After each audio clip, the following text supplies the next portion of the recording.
우리 오늘 함께 나눌 말씀은 시편 96편 8절부터 13절까지의 말씀, 우리 지난주에 이어서 오늘 계속해서 말씀 나누도록 하겠습니다.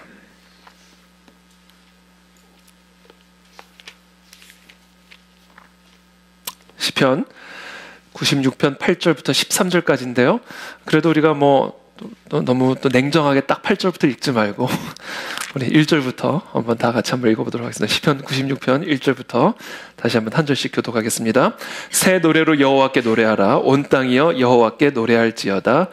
여호와께 노래하여 그의 이름을 송축하며 그리고는 그의 영광을 백성들 가운데 그의 기이한 행적을 만민 가운데 선포할지어다.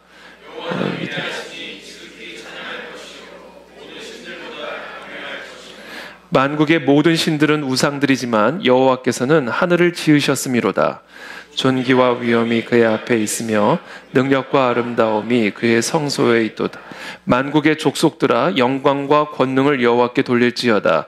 여호와께 돌릴지어다. 여호와의 이름에 합당한 영광을 그에게 돌릴지어다. 예물을 들고 그의 궁정에 들어갈지어다. 아름답고 거룩한 것으로 여호와께 예배할지어다. 온 땅이여 그 앞에서 떨지어다. 모든 나라 가운데서 이르시기를 여호와께서 다스리시니 세계가 굳게 서고 흔들리지 않으리라. 그가 만민을 공평하게 심판하시리라 할지로다. 하늘은 기뻐하고 땅은 즐거워하며 바다와 거기에 충만한 것이 외치고 밭과 그 가운데 있는 모든 것은 즐거워할지로다. 그때 숲의 모든 나라들이 여호와 앞에서 즐거이 노래하리. 함께 읽습니다. 그가 임하시되 땅을 심판하러 임하실 것임이라. 그가 의로 세계를 심판하시며 그의 진실하심으로 백성을 심판하시리로다. 아멘. 네, 오늘은 금요 시편 강의 96번째 말씀, 하나님을 경험하는 삶을 사는 방법에 대해서 오늘 함께 여러분들과 나누도록 하겠습니다. 오늘 이 말씀을 통해서 여러분 하나님을 경험하는 삶을 사시기를 축복합니다. 시편 96편 1절은 이렇게 시작을 했죠. 새 노래로 여호와께 노래하라. 온 땅이여 여호와께 노래할지어다. 지난주에 말씀을 드린 것처럼 새 노래로 여호와께 노래하라는 것은 새 마음으로 여호와께 노래하라라는 의미입니다. 새 마음, 그것이 곧 새 노래로 여호와께 부를 수 있도록 가능하게 만드는 것이죠. 새 마음. 여호와로 인한 새로운 감격, 여호와로 인한 새로운 기쁨과 충만한 새 마음으로 여호와를 노래하라 라는 의미입니다. 자, 그렇다면 어떻게 여호와로 인한 새로운 감격과 기쁨이 항상 내 마음에 충만할 수 있을까? 여호와를 경험하는 삶을 살면요, 우리의 마음에 이 여호와로 인한 새로운 감격과 기쁨이 항상 새롭게 충만해집니다. 여러분, 오늘 여호와를 경험하는 하루를 사셨습니까? 어떠세요? 오늘 하루 여러분들의 가정에서, 직장에서 오늘 하루를 쭉 보내시면서 여호와를 경험하는 삶을 사셨습니까? 여호와의 음성을 듣는 삶을 사셨습니까? 그것이 날마다 우리의 삶에 이어질 때 우리의 마음에 식지 않는, 소멸되지 않는 그 여호와로 인한 감격과 기쁨이 이 마음에 충만하게 되는 거예요. 그걸 가지고 여호와를 찬양할 때 우리는 새 노래로 여호와를 찬양하게 되는 것이죠. 하나님의 한량없는 사랑을 체험할 때, 하나님의 끝이 없는 지혜를 경험할 때, 하나님의 그 속삭이는 위로의 음성을 내가 들을 때, 하나님의 전능하신 능력을 경험할 때, 하나님이 주시는 평강을 체험할 때, 그렇게 우리가 하나님을 경험하는 삶을 매일매일 살아갈 때 우리의 마음은 날마다 매일 여호와로 인한 감격과 기쁨으로 충만하여 여호와께 새 노래를 올려드리는 그런 삶을 살아갈 수가 있는 것이죠. 저와 여러분들의 마음에 그와 같은 감동과 기쁨, 여호와를 경험하는 것으로 인한 그 감동과 기쁨이 충만한 마음으로 여호와께 노래를 하게 되면요, 그 노래의 가사는요, 그 하나님의 위대하심을 높여드리고 찬양하는 가사로 가득할 수밖에 없습니다. 끊임없이 입술에서 나와야 하나님은 위대하십니다. 정말 하나님은 놀라우십니다. 정말 하나님은 신실하십니다.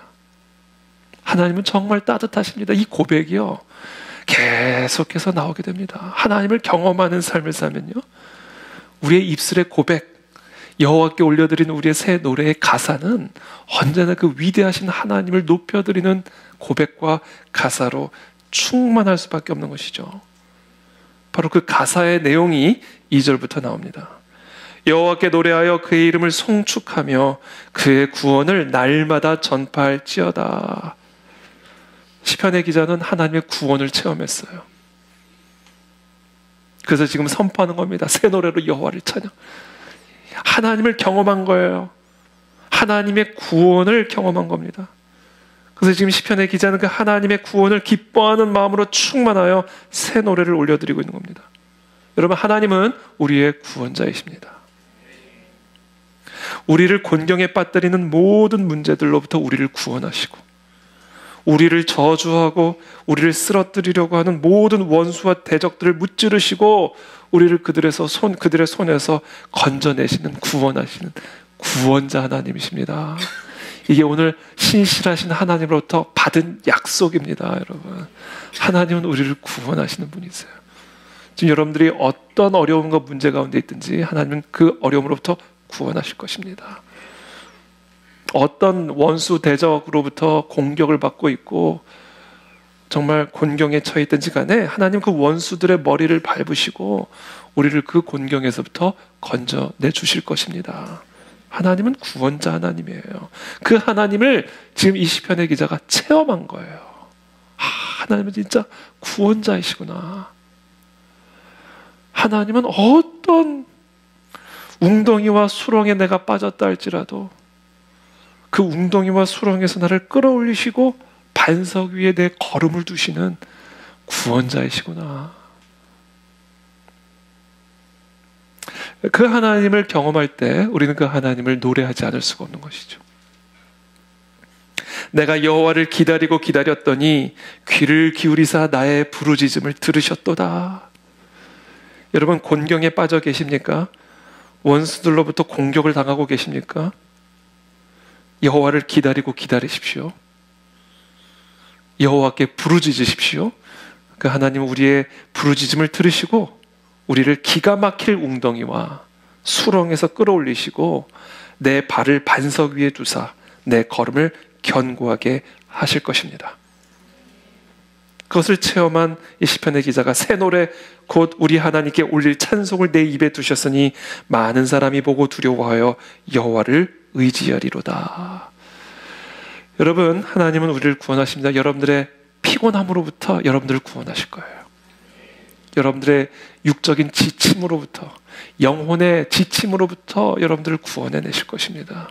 오늘 그와 같이 우리를 깊은 웅덩이와 수렁에 빠져있는 나를 건져내시고 구원하시는 구원자 되시는 하나님을 체험하실지어다.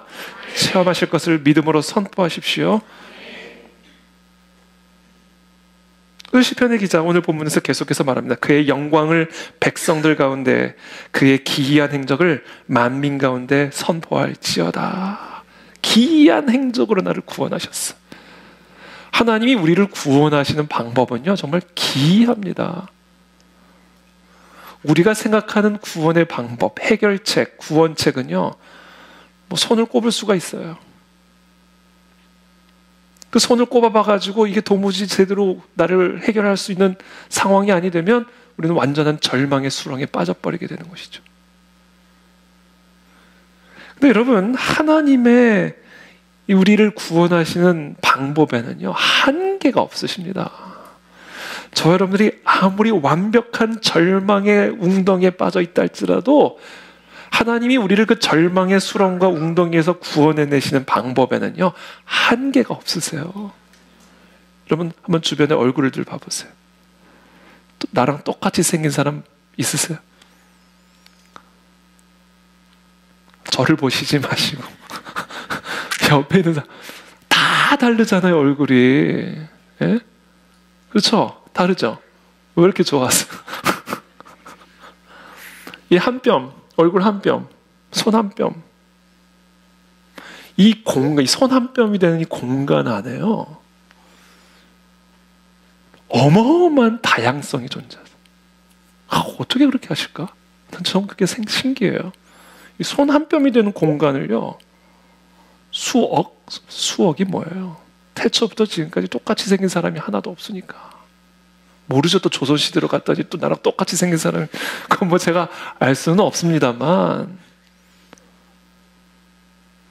태초부터 지금까지 나랑 똑같이 생긴 사람이 없어요. 세계 어디를 가보세요, 나랑. 이 손 한 뼘밖에 되지 않은 이 공간 안에 하나님이 이 놀라운 다양성을 우리 가운데 보여주고 계시잖아요. 하나님에게는요, 한계가 없어요. 하나님이 선택하시는 게 하나님의 해결책이 되는 거예요. 그거를 경험한 거예요. 야, 이거는 진짜 기이하네.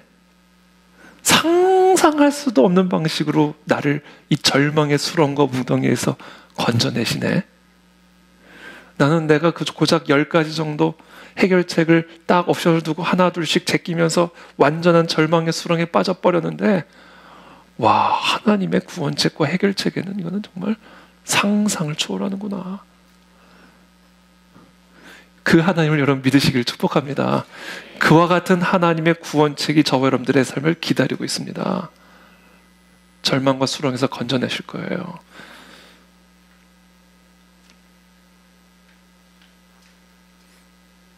애굽의 바로의 군대에 쫓기고 있는 그 이스라엘 백성들이요, 홍해 앞에 서게 되었을 때 그야말로 이스라엘 백성들은 진퇴 양난의 도간에 든 쥐의 신세가 되고 말았습니다. 애굽의 군대에 사로잡혀서 다시 애굽의 포로로 다시 끌려가든지, 아니면 홍해로 들어가서 물고기 밥이 되든지. 지금 이 이스라엘 백성들의 눈에 보이는 해결책은 두 가지 외에는 없어요. 뭐 해결책이라고 말할 수도 없는 해결책. 그 상황에서 이 이스라엘 백성들은 완전한 절망의 수렁과 웅덩이에 빠져버리게 된 거예요. 도대체 그런 상황 속에서 누가 홍해를 갈라가지고 길을 만들어내는 해결책이 있다고 상상이나 했겠습니까, 여러분? 근데 그 해결책을 만들어내시는 분이 하나님이세요. 그러니까 기이하죠. 야, 이건 기이한 행동. 제자들이 타고 있는 배에 갑작스러운 폭풍우가 불어닥치니까 배가 물속에 서서히 잠기기 시작합니다. 그와 같은 위태로운 상황 속에서 구원을 받을 수 있는 길은 없어요. 도대체 그런 위태로운, 배가 물에 잠겨서 서서히 잠겨가는 그런 상황 속에서 도대체 누가 예수님의 말씀 한마디로 폭풍우가 잠잠해질 거라고 상상이나 했겠어요? 폭풍우를 잠재우는 하나님의 방식, 예수님의 방식은 뭐예요? 잠잠해라, 이거예요. 상상을 초월하는 거예요. 오병이어의 턱없이 보잘것없는 물고기와 떡의 양으로 수천 명을 배부르게 먹이고도 남길 수 있을 것이라고 도대체 누가 상상이나 할 수 있었겠냐는 말이에요. 인간의 눈에 보기에 해결책이 보이지 않는 것이지요. 하나님은 모든 것을 가지고 모든 문제를 해결할 수 있는 전능하신 하나님이십니다. 그래서 하나님이 우리를 구원하시는 행적은 우리의 눈에 보기에 기이한 행적일 수밖에 없는 거예요. 이게 하나님을 경험하는 삶의 경험이고요. 그런 경험을 하게 되면 이 마음속에 이 기이한 행적으로 인한 하나님의 위대하심을 노래하지 않을 수 없는 감격과 기쁨으로 충만하게 되는 것이죠. 오늘 저와 여러분들은 그런 기이한 하나님의 행적을 체험하셨습니까? 매일 경험하시게 되기를 축복합니다. 하나님의 음성을 들으면요, 그걸 매일 체험하게 돼요. 폭풍을 잠잠하라. 하여튼 하나님의 음성을 들으면 기이해요. 이 기이함을 경험합니다. 그것이 아무리 단순한 음성이어도. 제가 몇 주 전에 말, 태희야, 이 말씀이 애들이 아빠 그럼 또 용돈 달라는구나, 이 소리를 들리는구나. 사람이 태희야 부르는 거하고 하나님이 태희야 부르는 거하고는 다르다니까요. 태희야 태희야 다르잖아. 하나님이 나를 부르는 음성은 사람이 나를 부르는 음성과 다릅니다. 그래서 하나님의 음성을 들으면요, 그것이 아무리 단순한 소리여도 기이함을 느껴요. 기이함을 체험하게 됩니다. 그래서 우리는 날마다 그 기이함을 체험할 수 있고 체험해야만 합니다. 그 방법이 뭐다? 하나님의 음성을 듣는 것.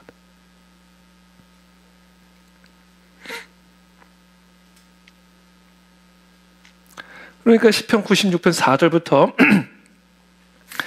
이렇게 여호와는 위대하시니 지극히 찬양할 것이요 모든 신들보다 경외할 것이며 만국의 모든 신들은 우상들이지만 여호와께서는 하늘을 지으셨음이로다. 찬양이 나오는 거죠. 가사가 그냥 하나님의 위대하심을 노래하는 것으로 가득해. 존귀와 위엄이 그의 앞에 있으며 능력과 아름다움이 그의 성소에 있도다. 만국의 족속들아 영광과 권능을 여호와께 돌릴지어다. 여호와께 돌릴지어다. 하나님의 음성을 듣게 되면요, 기이함을 경험하게 되면서 무엇을 깨닫게 되냐면, 이 하나님의 기이함을 경험할 때 우리가 무엇을 깨닫게 되냐면, 모든 권세와 능력이 여호와 하나님 한 분에게만 속해 있음을 깨닫게 됩니다. 그 깨달음으로 오는 감동이 내 마음에 있으면요, 새 노래의 가사가 영광을 다 돌려라. 모든 권세와 능력은 여호와 하나님 한 분에게만 속해 있는 거다. 대통령에게 있는 것도 아니고 재벌에게 있는 것도 아니고 내 권위자에게 있는 것도 아니고 오직 여호와 하나님 한 분에게 모든 권위와 능력을 돌려라. 고백이 터져 나오게 되는 거예요. 그래서 오늘의 주제는 그래요. 그럼 어떻게 하면 그 같은 하나님을 경험할 수 있을까? 먼저 제가 첫 번째 말씀드렸어요. 하나님의 음성을 들으시면 됩니다. 하나님의 음성. 주야로 하나님의 말씀을 묵상하는 가운데 내게 들려주시는 하나님의 음성에 귀를 기울이시는 삶을 통해서 우리는 날마다 기이한 하나님의 행적을 체험하게 되고, 그것을 체험할 때 우리는 모든 권세와 능력이 오직 여호와 하나님 한 분에게만 있음을 깨닫고 새 노래로 여호와를 찬양하게 되는 겁니다. 여러분, 오늘 하나님의 음성을 들으셨어요? 하나님의 음성 들으셨습니까? 네. 아직 못 들으셨으면 오늘 들으실 줄을 믿습니다. 지금 이 순간 듣게 될 줄을 믿습니다. 음성을 들으셔야 돼요. 매일 들으셔야 돼요. 그 매일 듣는 순간 저는 황홀경에 빠진 기이함, 적지 않을 수가 없어요. 하나님의 음성은 육성이 아니기 때문에 녹음기로 녹음을 할 수가 없습니다. 영의 음성이기 때문에, 내 영에게 들려주신 음성이기 때문에 녹음기로 녹음을 할 수가 없어요. 할 수 있는 유일한 적는 거예요. 그래서 하나님의 말씀을 이렇게 적어서 주신 거예요. 그래서 여러분, 왼손에는 하나님의 말씀, 오른쪽에는 내게 들려주시는 음성 노트를 여러분들 다 구비하시게 되기를 바랍니다. 우리 가은의 진리교회 성도님들은 매 순간 제가 여기 좀 가져오진 않았는데 왼손에는 성경을, 오른손에는 음성책을 가지고 다니셔야 돼요. 수시로 적는 거예요. 수시로.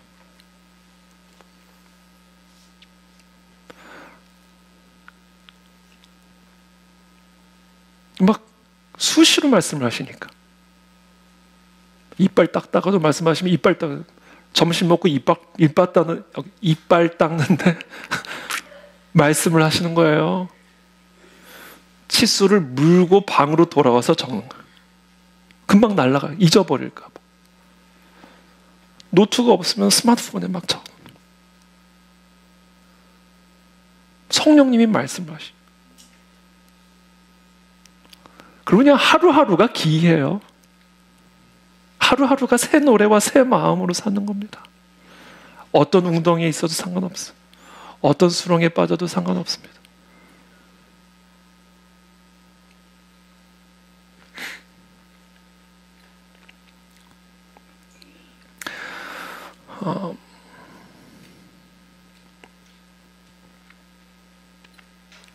어떻게 하면 우리가 하나님을 경험하는 삶을 살 수 있을까? 어떻게 하면 우리가 하나님을 경험할 수 있을까? 오늘 이 본문이 우리에게 가르쳐 주는 것은 뭐냐면 여호와를 찬양하라 이겁니다. 우리가 하나님을 경험하는 삶을 살기 위한 첫 번째는 음성을 들으라, 두 번째 여호와를 항상 찬양하라. 모든 상황 속에서 항상 하나님을 찬송하라 이거예요. 이것이 우리의 온전한 찬양을 위한 조건입니다. 오늘 시편의 기자가 하나님을 경험하는 삶의 비결을 가르쳐 주는 거예요. 새 노래로 여호와를 찬양하라 이거예요. 여호와를 찬양하라, 찬송하라. 모든 영광과 권능을 여호와께 돌려드려라. 여호와를 찬송하는 것이 하나님을 경험하는 삶의 비밀이고 비결입니다. 근데 어떻게 찬송을 드려야 되나? 온전하게 찬송을 드려야 되는데, 온전한 찬양을 위한 조건이 뭐냐? 모든 상황 속에서 항상 하나님을 찬양하는 것이 온전한 찬양의 조건이고, 그와 같은 온전한 찬양을 통해 하나님을 경험하게 됩니다. 우리의 마음이, 우리는 기쁠 때만 하나님을 찬양하려는 경향이 있어요. 그러나 오늘 시편의 기자는 말합니다. 슬플 때도 찬양하라. 그것이 온전한 찬양이다. 우리는 푸른 초장에서만 하나님을 찬양하려는 경향이 있습니다. 사망의 음침한 골짜기에서도 찬양하라 이거예요. 모든 상황 속에서 항상 하나님을 찬송하라. 그것이 우리가 하나님을 경험하는 삶의 비밀입니다.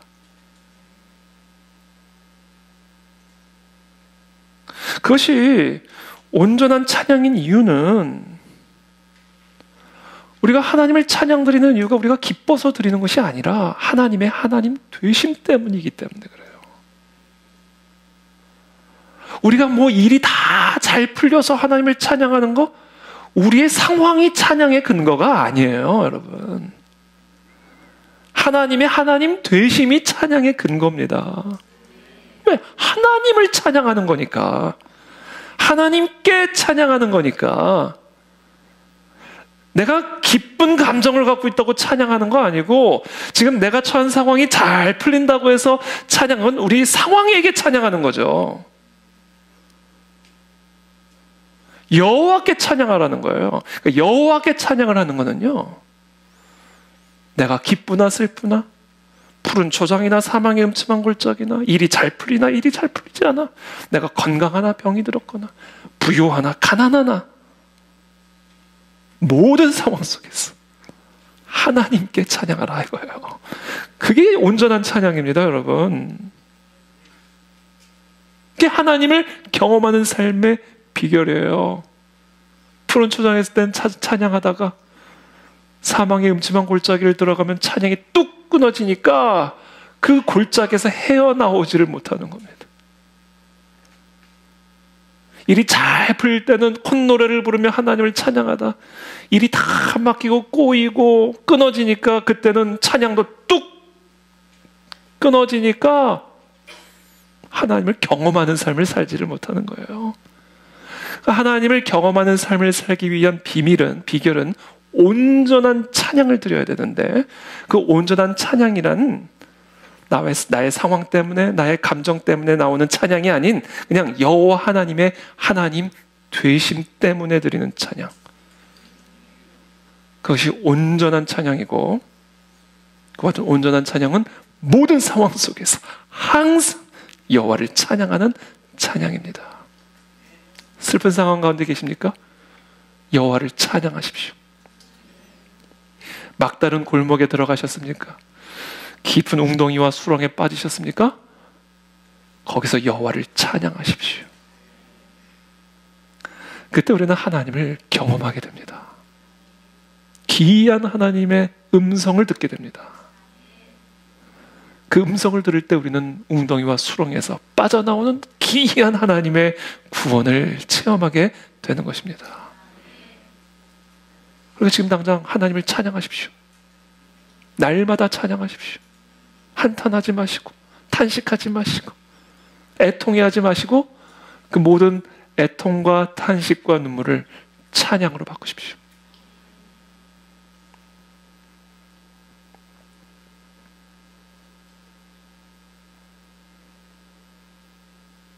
그래서 우리가 특별히 이 삶의 갑작스러운 어떤 고난이 닥치거나 삶에 이 뜻하지 않았던 어떤 문제가 불어닥쳤을 때 그때 여러분들이 조심하셔야 돼요. 이 찬양의 온전함, 이 예배의 온전함을 그때 지키셔야 됩니다.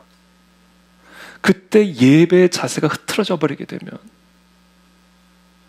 그냥 웅덩이의 나락으로 떨어져 버리게 되는 거예요. 그래서 여러분, 갑자기 어려운 일, 갑자기 바쁜 일, 갑작스러운 뜻하지 않은 예기치 않은 문제들이 내 삶에 갑자기 확 광풍이 불어닥쳤을 때 그때 우리의 찬양과 예배 자세가 흐트러지지 않고 변함없이 유지되도록 여러분들이 힘을 쓰셔야 힘드시지만 육체적으로도 힘들고 정신적으로도 힘드실 수 있지만 그러나 그 힘든 수고로움을 넘으셔야 돼요. 그렇죠. 광풍을 맞으면서 광풍이 없었을 때 예배 태도를 견제한다는 것은 엑스트라 에너지가 소요되죠. 추가적인 수고로움이 요구가 돼요. 그러니까 육체적으로 피곤해지고 정서적으로 좀 짜증이 날 수 있고 감정적으로 메마를 수 있어. 그러나 그 수고로움을 예배의 온전함을 위해서 감당하셔야 됩니다. 어저께 제가 딱 아침에 기도를 하려고 그러는데 딱 눈을 감는데 말씀을 읽기도 전에 성령께서 제게 말씀을 하셨어요. 태희야, 왜 내가 모세한테 시내 산에, 하나님 모세를 모세라고 막 부르시더라고요. 모세한테 시내 산에 올라와 율법을 받으라고 말했는지 아니? 내가 꼭 산 위에만 있는 게 아니잖아. 평지에서도 내가 얼마든지 율법을 줄 수 있잖아. 그런데 내가 왜 그 험준한 시내산 위에 올라오라고 말했는지 아니? 하나님을 만나는 것은 수고로움을 지불해야 돼. 왜 예수 그리스도께서 하나님의 본체이시면서 수고롭게 새벽 미명에 일어나서 피곤한 몸을 이끌고 산에 올라가셨는지 아니? 하나님의 임재를 체험하는 삶에는 수고로움을 반드시 지불해야 돼. 사실 제가 어제 말씀을 묵상을 하는데 막 몸이 피곤해지더라고요. 아침에 일찍 일어나가지고.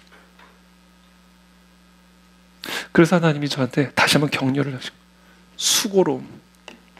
모세도 그 수고로움을 지불했고 예수님도 그 수고로움을 지불했고 여러분이 금요일에 이 막히는 시간에 서울 전역에서 강남, 강북, 강동, 강서, 경기도 이 막히는 시간에 퇴근한 몸을 이끌고 이 예배 자리에 모인다라는 게 이게 다 모세가 시내산 올라가는 수고로움이에요. 그 수고로움을 올라가야 얼굴이 빛처럼 환하게 빛나는 하나님의 기이한 행적을 체험하게 되는 겁니다. 피곤하다고 예배를 중단하지 마십시오. 슬프다고 찬양의 자세가 흐트러지지 않게 되기를 바랍니다. 힘을 주시기를 축복합니다. 그래서 우리가 모이기를 힘써라. 서로 격려하라. 야, 나와. 우리 다 같이 나오자. 그럼 힘이 들어온다고요. 특별히 우리 여러 어려운 상황 가운데 경제적인 광풍, 또 건강의 광풍, 또 다양한 종류의 광풍을 만난 성도들로 하여금 힘을 잃어버리지 않고 흐트러진 예배의 자리, 흐트러진 찬송의 자리를 다시금 회복하실 수 있도록 우리가 격려하고 권면하고 중보해 주는 것이 매우 필요합니다.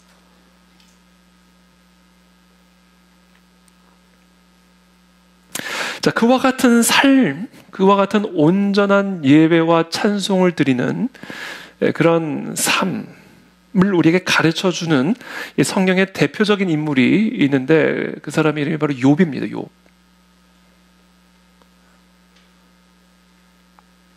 하루아침에 모든 자녀를 다 잃어버렸어요.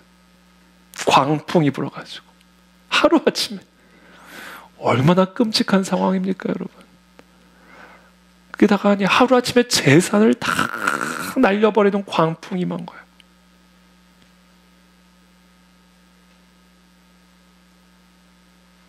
그때 이 욥이 이렇게 고백합니다. 이렇게 하나님께 찬양을 올려드려요. 이르되 내가 모태에서 알몸으로 나왔사온즉 또한 알몸이 그리로 돌아가올지라. 주신 이도 여호와시요 거두신 이도 여호와시오니 여호와의 이름이 찬송을 받으실지니이다. 하고 이 모든 일에 욥이 범죄하지 아니하고 하나님을 향하여 원망하지 아니하니라. 하나님을 원망하지 않았다는 거예요. 그리고 오히려 그런 상황 속에서 하나님을 찬송했다 이거예요. 모든 상황 속 자기 자녀들이 죽임을 당하고 자기의 모든 재산이 하루아침에 광풍에 다 날아가 버린 그 상황 속에서조차 하나님의 하나님 되심 때문에 하나님을 찬양하고 있는 거예요. 사탄은 바로 그것을 시험하고자 했던 거예요. 하나님, 욥의 상황이 나빠지면 하나님 저주할 겁니다. 한번 시험해 보십시오. 사탄 마귀는 그것을 시험함으로써 욥의 삶에 함께 하시는 하나님을 경험하는 삶을 끊어내고자 했던 거예요. 그게 마귀의 시험입니다. 그 마귀의 시험을 통과하시기를 축복합니다. 그것으로 끝이 나지 않았어요. 욥의 상황은 끝이 나지 않아요. 마귀가 또 하나님 앞에 나타납니다. 하나님, 이번에는 욥의 몸을 쳐보십시오. 그래? 내가 허락하마. 그러나 그의 생명은 건드리지 마라. 그러니까 죽음 빼고는 모든 상황을 다 무너뜨리신 거예요. 죽음 빼고는 다.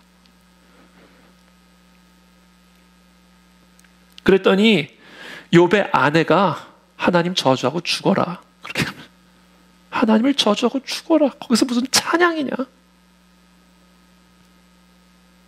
맞아요. 거기서 하나님 저주하면 진짜 죽는 거예요.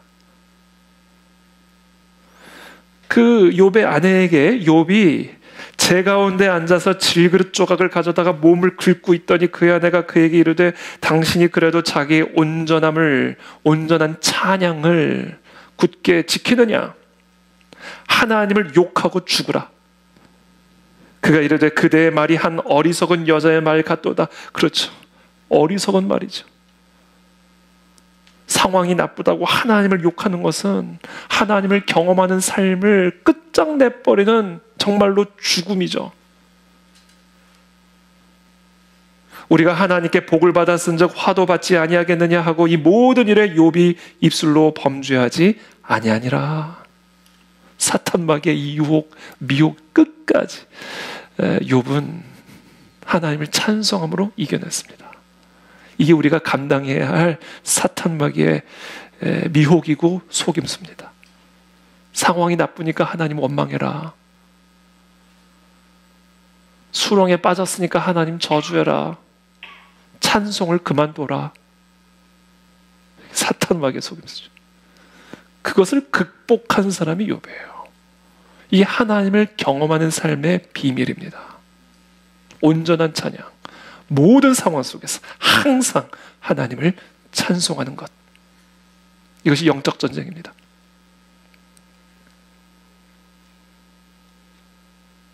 자, 욥기는 고통과 환난으로 가득 찬 이 땅에서의 삶을 살아가는 우리 인생들이 그 모든 고통과 환난으로부터 기이한 행적으로 우리를 구원하시는 하나님을 어떻게 경험할 수 있는가, 그 방법을 가르쳐주는 책이에요. 바로 이 욥기에 이어서 바로 시편이 나오는 이유가 바로 그겁니다. 욥과 같은 인생의 고달픔과 고통을 통과하고 있는 모든 인생들은 시편을 붙잡고 하나님을 찬송해야 된다.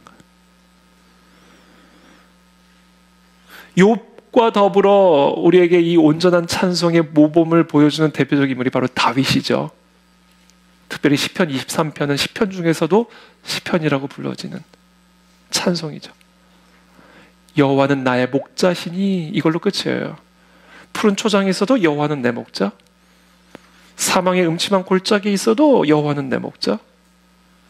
원수들 앞에서도 여호와는 내 목자. 모든 상황과 환경 속에서 여호와는 내 목자. 그래서 항상 나는 부족함이 없으리로다. 이게 다윗의 찬송이에요. 그러니까 다윗은 날마다 하나님을 경험하는 삶을 사는 거예요. 원수 앞에서 주의 상이 베풀어 기름이 차고 넘치도록 부어진 기이한 체험들을 하게 되는 거예요. 그러니까 시편 23편이 어떻게 마무리됩니까? 내 평생에 하나님의 선하심과 인자하심이 반드시 나를 따르리니 푸른 초장에 있든 사망의 음침한 골짜기를 지나가든 원수들 앞에 있든 평생의 모든 상황과 환경 속에서 항상 반드시 하나님의 인자하심이 나를 따르리니 나는 여호와의 집에서 여호와 하나님만을 찬송하며 살리로다 이거예요.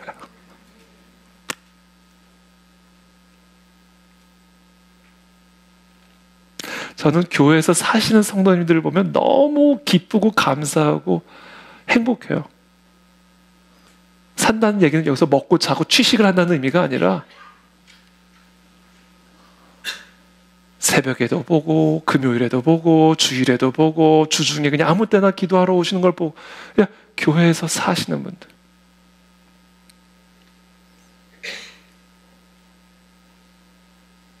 항상 교회에서 만나는 사람 너무 반갑고 기쁘고 행복하고 그렇습니다.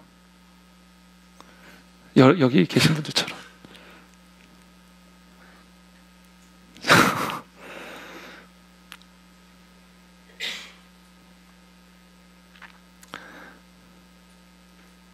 계속해서 성경에는 그런 온전한 찬양으로 하나님을 찬송함으로 하나님을 경험한 인물들로 가득합니다. 대표적인 사람 에스더.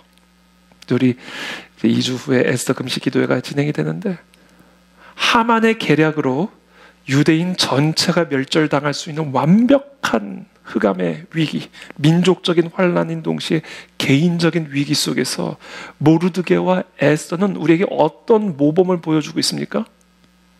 죽으면 죽으리이다. 3일 밤낮 동안 먹지도 말고 마시지도 말고 여호와를 찬송하라 이거예요.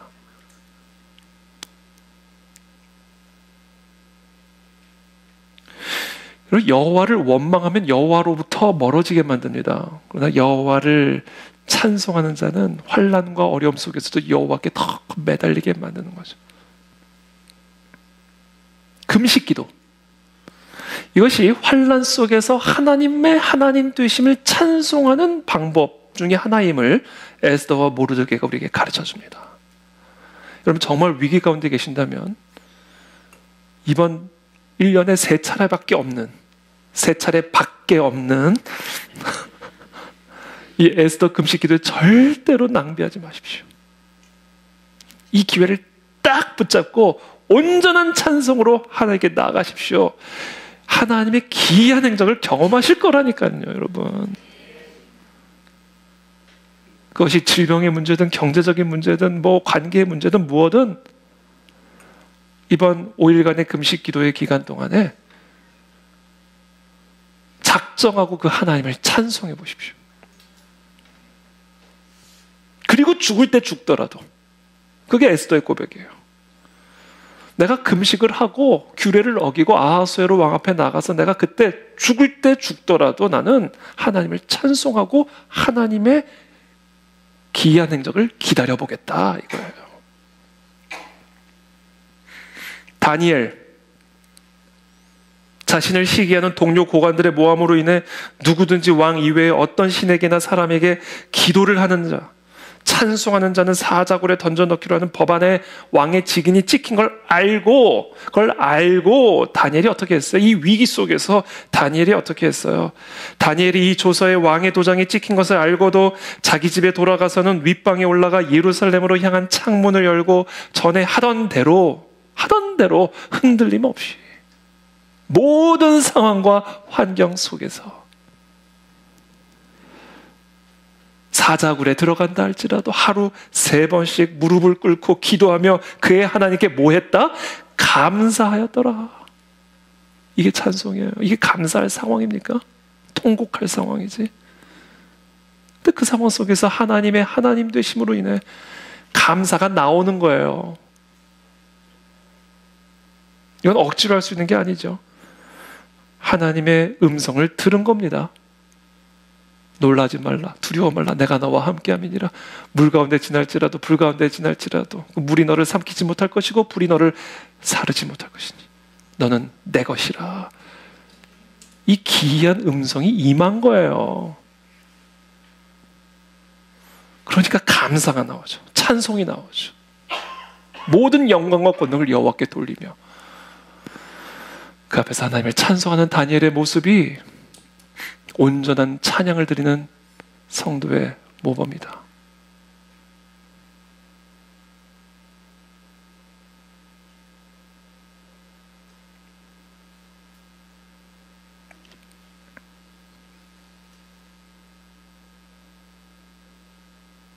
로마의 그 무시무시한 황제 밑에서 살아가는 수많은 초대교회 성도들 역시 우리들에게 온전한 찬양을 드리는, 특별히 마지막 때를 살아가는, 바쁘고 할 거 많고 놀 거 많고 누릴 거 많고 먹을 거 많고 가질 거 많고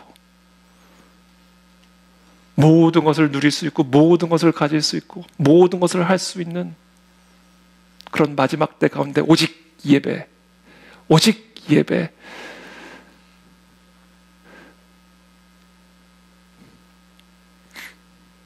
그게 바로 요한계시록 마지막 때 우리에게 주시는 성도들의 삶의 모범이죠.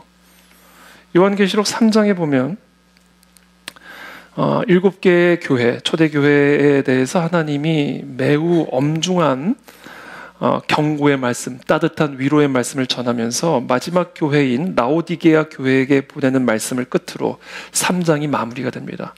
여기서 이 마지막 7번째 교회에게 이렇게 말하죠. 이기는 그에게는 이 마지막 때를 이기는 그에게, 그것이 핍박이든 유혹이든 이기는 그에게는 내가 내 보좌에 함께 앉게 하여 주기를, 내가 이기고 아버지 보좌에 함께 앉은 것과 같이 하리라. 귀 있는 자는 성령이 교회들에게 하시는 말씀을 들을지어다. 이렇게 7개의 교회에 보내는 서신을 마무리 짓고 바로 4장부터 어떤 장면을 요한에게 보여주냐면 천상의 예배 장면을 보여줍니다. 어떻게 이기는지를 보여주는 거예요. 이 마지막 때에 이 무시무시한 핍박과 무시무시한 유혹, 그걸 어떻게 끝까지 이기는 마지막 때를 살아가는 그리스도인이 될 것인가? 7개 교회에 엄중한 경고와 위로의 말씀을 전하신 다음에 갑작스럽게 하늘에 열린 문이 있는데 나팔 소리 같은 음성이 들어요. 24 보좌에 앉은 24 장로들이 하나님을 예배하고 찬양하는 모습들을 보여주시는 거예요. 그것을 둘러싸고 있는 여러 생물들이 있는데 그 생물들이 밤낮 쉬지 않고 이르기를 거룩하다 거룩하다 거룩하다 주 하나님 곧 전능하신 이여, 전에도 계셨고 이제도 계시고 장차 오실 이시라. 24 장로들이 보좌에 앉으신 이 앞에 자신의 모든 왕관을 내어드리며 우리 주 하나님이여 영광과 존귀와 권능을 받으시는 것이 합당하오니 주께서 만물을 지으신지라 만물이 주의 뜻대로 있었고 또 지으심을 받았나이다. 천상의 예배의 장면을 보여주는 거예요. 예배입니다, 예배. 그래서 히브리서 기자는 모이기를 패하는 어떤 사람들의 습관과 같이 하지 말고 오직 권하여 그날이 가까움을 볼수록 더욱 그리하자. 손에 손잡고 격려하고 권면하면서 이탈한, 예배에서 이탈하고 찬양에서 이탈한 사람들을 자꾸 모이는 일에 힘을 쓸 수 있도록 격려하고 권면하고 힘주는 거, 이게 우리가 해야 할 일이다. 자, 온전한 찬양, 그것이 여호와를 경험하는 삶의 비밀인데, 온전한 찬양이란 무엇인가? 모든 상황 속에서 항상 여호와를 찬송하는 것. 제가 말씀드렸습니다. 온전한 찬양을 위한 마지막 조건, 오늘 제가 여러분들과 나누는 거죠. 마지막 조건이 하나 더 있습니다. 여호와의 이름에 합당한 예물을 가지고 여호와를 찬송하셔야 됩니다. 그게 온전한 찬송의 조건입니다. 온전한 찬양은 모든 상황과 환경 속에서 여호와께 노래를 드리는 것 플러스 예물을 가지고 여호와를 찬송해야 됩니다. 8절부터 9절입니다. 여호와의 이름에 합당한 영광을 그에게 돌릴지어다. 오늘 본문이죠. 여호와의 이름에 합당한 영광을 그에게 돌릴지어다. 예물을 들고 그의 궁정에 들어갈지어다. 아름답고 거룩한 것으로 여호와께 예배할지어다. 아름답고 거룩한 것으로 온 땅이여 그 앞에서 떨지어다. 온전한 찬송이 되기 위해, 우리의 예배가 온전한 예배가 되기 위해 우리는 여호와의 이름에 합당한 예물, 아름답고 거룩한 것으로 찬양해야 됩니다. 우리는 우리의 돈을 경제적인 것으로 보지만 하나님은 우리의 돈을 거룩한 것으로 보십니다. 우리는 돈을 내 돈이라 생각하시지만 하나님은 돈을 하나님의 돈이라고 생각하십니다. 그래서 우리는 교회에서 돈 이야기하는 것을 불쾌하게 생각하지만 하나님은 교회에서 돈 이야기를 더 많이, 더 자주 해야 된다라고 경고하십니다. 왜냐하면 너무나 많은 사람들이 하나님의 돈을 자기 돈으로 생각하고 하나님의 이름에 합당한 예물을 드리는 것을 거부하고 있기 때문입니다. 그것은 온전한 찬송이 될 수가 없다. 하나님을 경험하는 삶을 살 수 없다 얘기해요.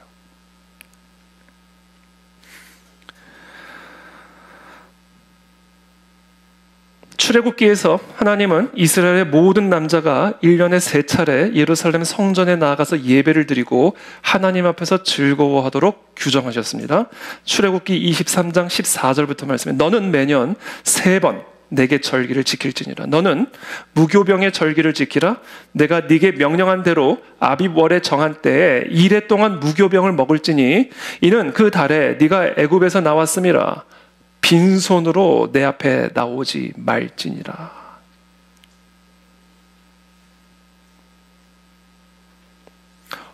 헌물 없이 하나님 앞에 나오지 말라는 거예요.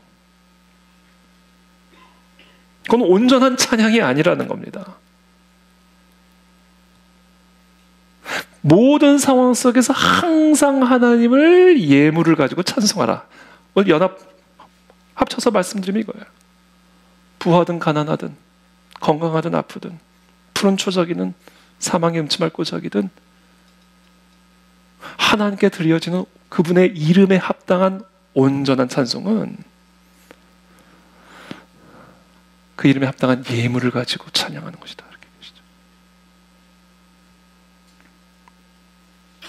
혹시 이와 같은 설교를 들어보신 지가 얼마나 되셨어요? 오늘이 그날입니다.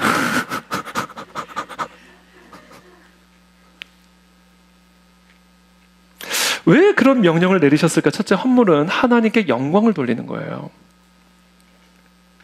우리는 예물을 가지고 하나님께 영광을 돌리게 된다는 겁니다. 그걸 우리가 예물을 드릴 때 하나님께 영광을 돌려드리는 것이다 얘기예요. 모든 존귀와 위엄이, 모든 권세와 능력이 오직 여호와 하나님 한 분에게만 있음을 우리의 예물을 드림으로 인정하고, 그때 우리는 우리의 예물로 여호와 이름에 합당한 영광을 돌려드리게 되는 거예요. 동방 박사가 맨손으로 가지 않았죠. 예물 가지고 갔어요.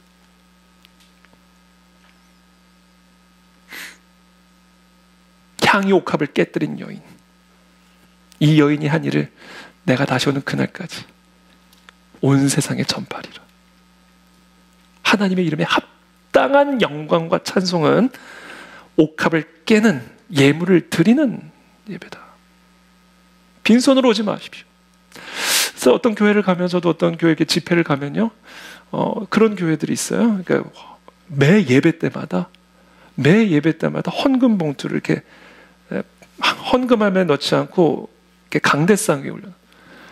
그러면 봉투가 이렇게 있어요. 그러면 그걸 다 일일이 다 아무개 집사님이 하셨습니다. 아무개. 저 어렸을 때 다녔던 교회도 그랬어요.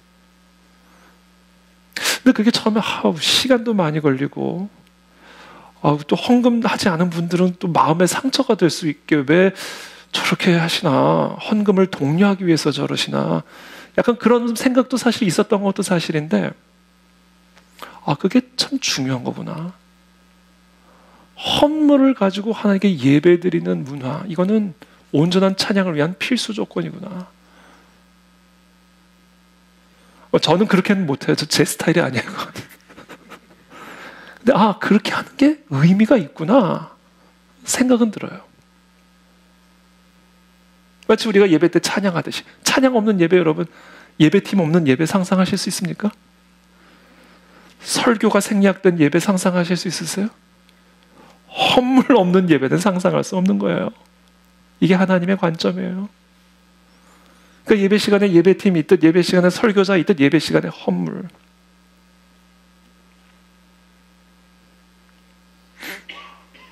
왜 우리의 헌물이 하나님께 영광을 돌리게 되는가? 예수님이 명확하게 우리에게 가르쳐 주셨어요. 한 사람이 두 주인을 섬기지 못할 것이니 혹 이를 미워하고 저를 사랑하거나 혹 이를 중히 여기고 저를 경히 여김이라. 너희가 하나님과 재물을 겸하여 섬기지 못하리라. 그러니까 하나님을 예배하러 드릴 때 물건, 재물을 하나님께 드리라는 거예요. 겸하여 섬기지 못한다. 그러므로 내가 너희에게 이르노니 목숨을 위하여 무엇을 먹을까 무엇을 마실까 몸을 위하여 무엇을 입을까 염려하지 말라. 목숨이 음식보다 중하지 아니하며 몸이 의복보다 중하지 아니하냐. 이것을 염려하면 헌금을 못 드리게 돼 있어요. 예물을 못 드리게 돼 있어요. 하나님에게. 이게 염려가 되면. 왜? 먹는데 써야 되니까, 입는데 써야 되니까, 그것이 부족한데 그것을 하나님께 예물을 못 드리게 돼 있어요. 그러니까 그 예물을 드릴 때 우리는 하나님께 영광을 돌려드리게 되는 거예요. 하나님이 책임지십니다. 모든 권세와 위엄은 여호와께 달려있는 것입니다. 우리의 예물을 여호와께 드릴 때 그 신앙 고백을 올려드리는 거예요. 그러니까 하나님이 영광을 받으시는 거예요. 그러니까 그 하나님을 예배하러 나올 때 예물 없이 나오지 말라는 거예요.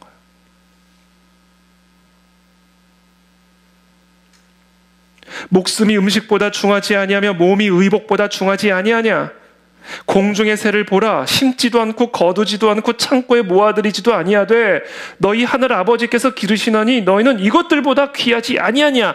그러니까 우리가 예물을 가지고 하나님을 찬송할 때, 예물이 없이 하나님을 찬송할 때 그것이 온전한 찬양과 예배가 될 수 없는 이유는, 공중의 새도 기르시는 그 하나님이 나를 기르신다는 것을 믿지 않기 때문이에요. 그런 예배를 하나님은 받으실 수 없다라는 거예요. 그렇잖아요. 우리가 예물 못 드리는 이유가, 예물을 아끼는 이유가 먹어야 되고 입어야 되기 때문이잖아요. 근데 그것을 예물로 하나님께 드리는 순간, 그래서 하나님의 내가 너를 먹이고 내가 너를 입히는 것을 네가 인정하는구나. 그러니까 예물 없는 예배는 온전한 예배가 아니에요.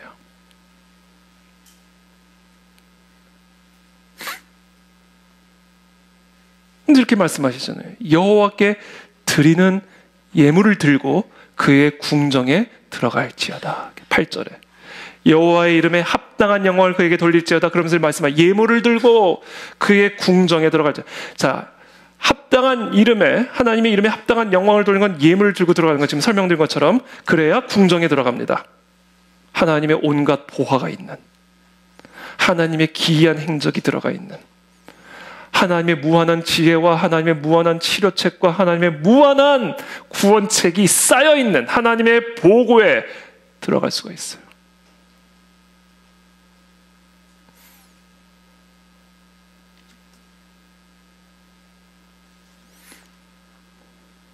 그 온전한 찬양을 드려야 돼요. 오래전에 어떤 자리에서 제가 헌금과 11조에 대한 설교를 한 일이 있습니다. 며칠 후에 그분이 아주 정색을 하고 다시는 그런 설교를 하지 말라고 저에게 충고를 해줬어요. 그 말을 듣는 그 자리에서 저는 어떤 대꾸도 하지 않고 그냥 미소를 지어, 저 특유의 살인 미소.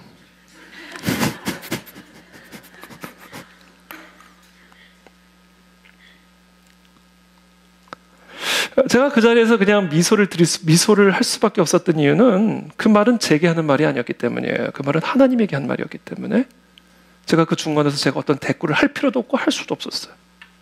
그렇잖아요. 제가 한 말이 아니거든요.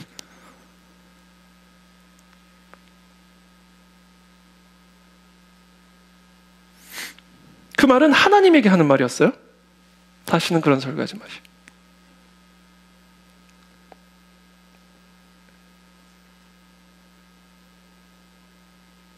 저는 하나님의 말씀을 전달했고 그 사람은 그 말씀에 대해 그 하나님의 말씀에 대해서 하나님에게 반응한 것이기 때문에 저는 결국 하나님이 그 사람에게 대꾸해 주실 거라고 생각했어요. 하나님과 그 사람 사이의 컨버세이션이에요. 그래서 저는 그냥 아무 말 없이 미소만 지었던 거죠. 그리고 얼마쯤 후에 그 사람과 다시 이야기를 나누는데 그런 말을 하더라고요. 자기는 하여튼 투자만 하면 다 실패한대. 그래서 빚이 너무 많대. 그 말을 들으면서 저는 또 그냥 그때 살인 미소. 아, 하나님이 이미 그 사람의 말에 대해 대꾸하셨구나.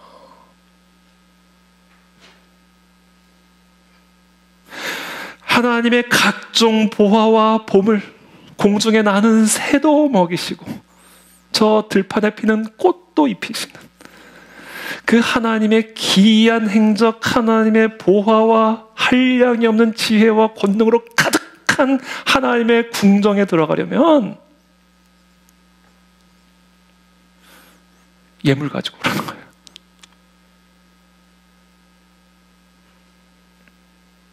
그거 없이 하나님의 궁정에 들어갈 수 없다.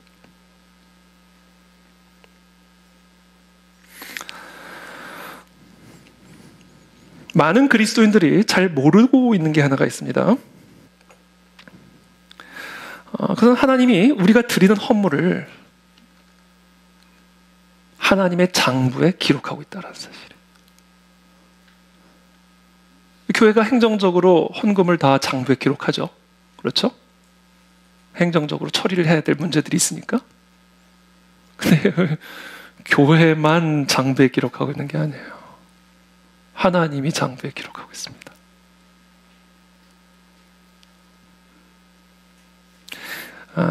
교회의 장부에 기록된 건 이제 연말정산에 쓰여지지만 하나님의 장부에 기록된 이제 종말정산에 이제 기록이 됩니다. 종말정산은 더 무섭습니다, 여러분. 연말정산, 종말정산 잘 한번 생각해 보세요. 민수기 7장은요 89절이에요. 읽다가 지쳐요. 무슨 내용이냐면 이 이스라엘의 지휘관들이 하나님께 드린 예물 목록표예요. 민수기 7장 89절. 전부가 이스라엘 12지파의 지휘관들과 지도자들이 하나님께 드린 예물에 관한 기록입니다. 민수기 7장 1절 3절, 민수기 7장의 시작 부분에 모세가 장막 세우기를 끝내고 그것에 기름을 발라 거룩히 구별하고 또 그 모든 기구와 제단과 그 모든 기물에 기름을 발라 거룩히 구별한 날에 이스라엘 지휘관들 곧 그들의 조상의 가문의 우두머리들이요 그 지파의 지휘관으로서 그 계수함을 받은 자의 감독된 자들이 헌물을 드렸으니 그거면 됐지. 그럼 다른 내용으로 넘어가야지. 드렸으니 된 거 아니에요. 근데 바로 이어서 이렇게 그들이 여호와께 드린 헌물은 그러면서 89절을 이어가요.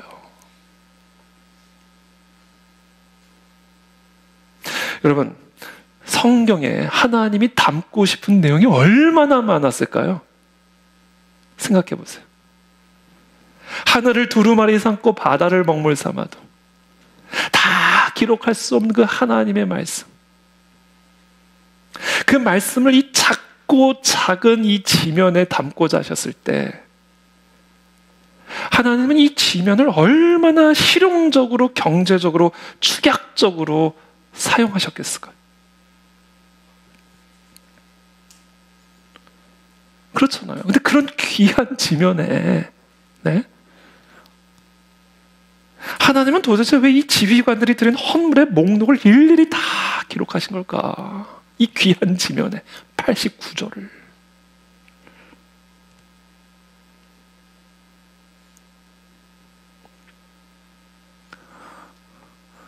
우리에게 가르쳐주고 계시는 거예요.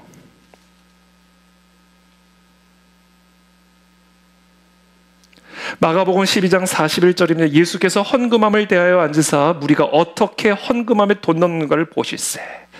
여러분 생각해 보세요. 여러분들 주일 예배 때 들어오실 때 제가 헌금통 옆에 앉아가지고 누가 헌금을 내고 들어가나. 잠깐 얼마야? 어떠시겠어요? 예수님이 지금 그거 하고 계시는 거예요. 여러 부자는 많이 넣는데 한 가난한 과부는 와서 2렙돈 곧 한 고드란트를 넣는지라. 예수께서 제자들을 불러다가 이르시되 내가 진실로 너희에게 이르노니 이 가난한 과부는 헌금함에 넣는 모든 사람보다 많이 넣었도다. 그들은 그 풍족한 중에서 넣었거니와 이 과부는 그 가난한 중에서 자기의 모든 소유 곧 생활비 전부를 넣었느니라 하시니라. 상대적인 가치, 마음의 중심. 어떻게 헌금함에 돈 넣는가를 보실세. 그러니까 예수님이 집중해서 본 건요, 무엇을이 아니에요. 어떻게 해요.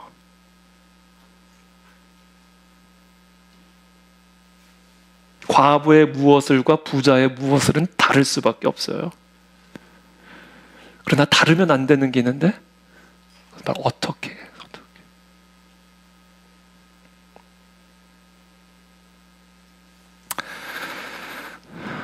고린도후서 9장은 예루살렘 교회와 성도들을 위한 헌금과 관련된 내용들입니다.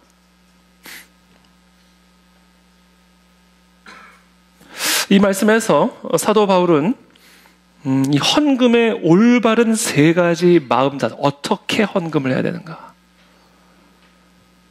온전한 찬양이 되기 위한 온전한 헌금, 온전한 예물이 될 수 있는 온전한 마음 자세 3가지를 우리에게 말씀합니다. 여러분 이걸 꼭 기억하시길 바랍니다. 고린도후서 9장 7절입니다. 각각 그 마음에 정한 대로 할 것이요 인색함으로나 억지로 하지 말지니 하나님은 즐겨내는 자를 사랑하시느니라.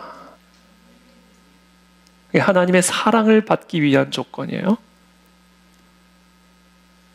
하나님을 경험하는 삶을 살기 위한 조건. 첫 번째, 헌금은 각각 그 마음에 정한 대로 하는 거예요. 각각이란 말은 각자예요.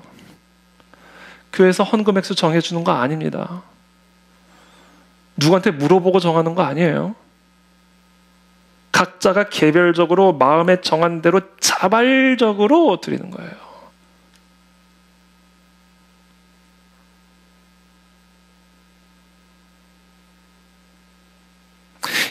마음에 정한 대로 드리라는 것은요, 준비된 헌금을 드리라는 겁니다. 고린도후서 9장 5절이죠. 이러므로 내가 이 형제들로 먼저 너희에게 가서 너희의 전에 약속한 연보를 미리 준비케 하도록 권면하는 것이 필요한 줄을 생각하노니. 이렇게 준비하여야 참 연보답고 억지가 아니니라. 준비하는 거, 준비. 마음으로 얼마의 헌물을, 예물을 하나님께 드려야 되겠다. 기도하는 가운데 마음으로 각자 알아서 정하는 거예요.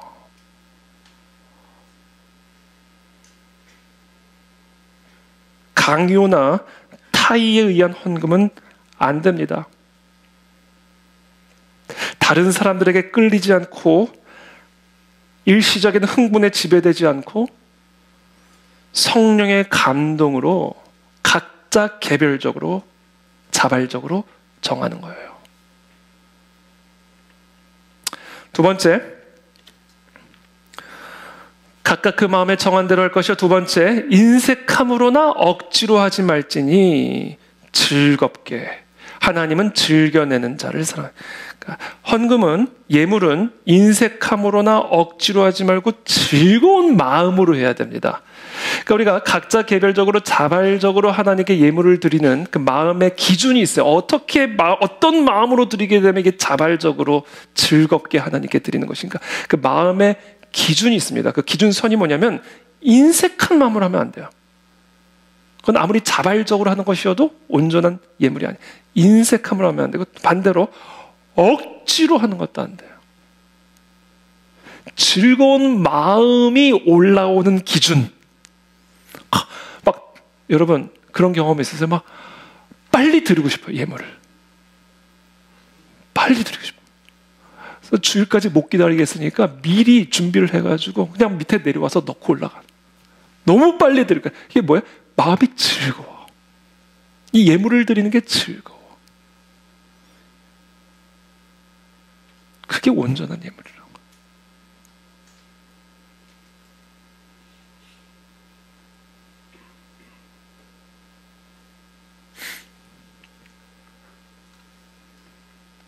그래서 여러분 헌금을 드리거나 예물을 드릴 때 만약에 이와 같은 인색한 마음이 완전히 사라지지 않거나 또는 억지로 하는 마음이 여러분들 안에 있다면 기다리세요. 그 상태로 예물 드리지 마십시오. 하나님은 거지가 아니에요. 절대로 성령의 감동으로 즐거운 마음이 올라올 때까지 기다리십시오. 그래야 그 예물을 드리는 게 예배가 됩니다. 마지막으로 세 번째, 헌금은요 하나님의 은혜에 감사하는 마음으로 드려야 돼요. 은혜에 대한 반응으로 드리니까 이게 즐거운 거예요. 여러분 은혜 받아보세요. 그 은혜를 갚는 건 즐거운 일이에요. 신나는 일이에요. 여러분들이 하나님으로부터 받은 은혜를 생각할 때 그 은혜를 정말로 우리가 제대로 경험한 사람이라고 한다면 그 하나님께 예물을 드리는 게 어떻게 인색함으로 드릴 수가 있고 어떻게 억지로 드리는 게 될 수가 있겠어요. 그러니까 옥합을 깬 여인이요 하나님의 은혜 한량없는 나 같은 죄인을 저주와 사망으로부터 구원하셔서 하나님의 자녀가 되게 해 나를 위해 나를 대신해서 십자가에 못 박히신 그 은혜를 생각하니까 평생 모아둔 옥합을 그냥 깨버리는 거예요. 그거 억지로 했겠어요? 아까워가지고 뭐 살짝 깼겠냐고요. 조금만 깨져라 그러면서 힘 조절해가면서 그렇게 해주겠냐. 팍 깨버려. 즐거운 마음으로 깨버린 거예요. 그걸 예수님이 기뻐 받으신 겁니다. 그게 우리의 예물이 될 때 우리가 하나님의 궁정에 들어갈 수가 있는 겁니다. 이 비밀을 여러분 절대로 잊지 마십시오.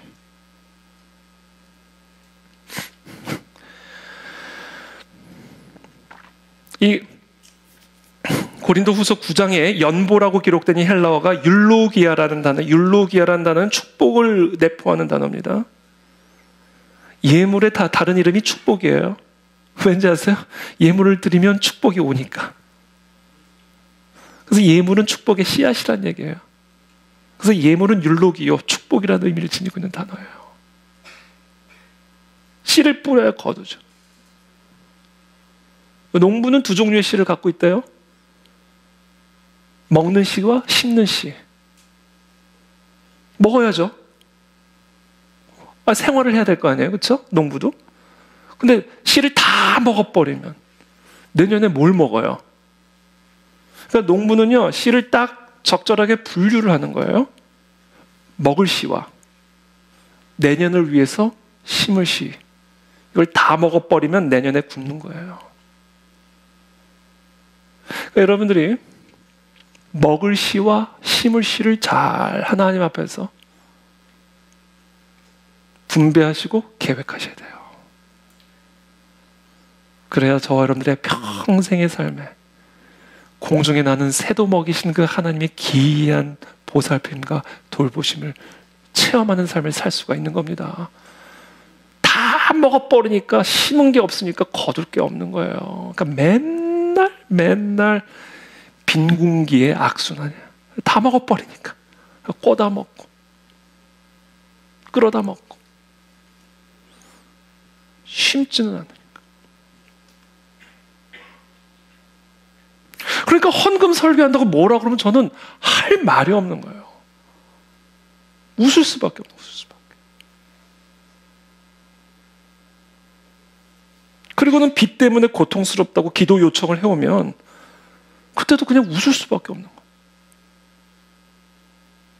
그리고 성령께서 허락하신 이런 기회를 통해서 정확하게 여기게 된 거예요. 정확하게.